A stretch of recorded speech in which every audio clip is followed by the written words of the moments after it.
իրենք մսխեցին պոտենցիալը փողոցային պայքարի իրենց անգործությամբ։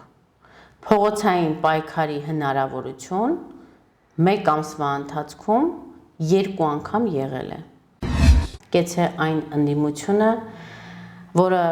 դեմ գնաց իր ընտրողին, վերցրեց մանդատները եւ վերարտադրեց Նիկոլ Փաշինյանին եւ Նիկոլ Փաշինյանի վրայից մաքրեց դավաճանի պիտակը։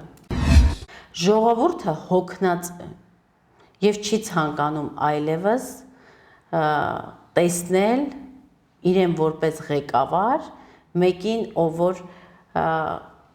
միլիոնատեր է, միլիարդատեր է, հարուստ է եւ վերևից է նայում իրեն։ Նիկոլն այստեղ շահեկան դիրքերում է։ Այսինքն եկեղեցին նոր չի թիրախավորվել։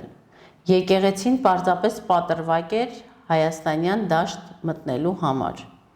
որովհետև հակառակ դեպքում շատ արհեստական կլիներ, եթե 8 տարի լուր լինելուց հետո հայտնվեր Սամվել Կարապետյանը եւ քաղաքական հայտ ներկայացներ քաղաքական դաշտ։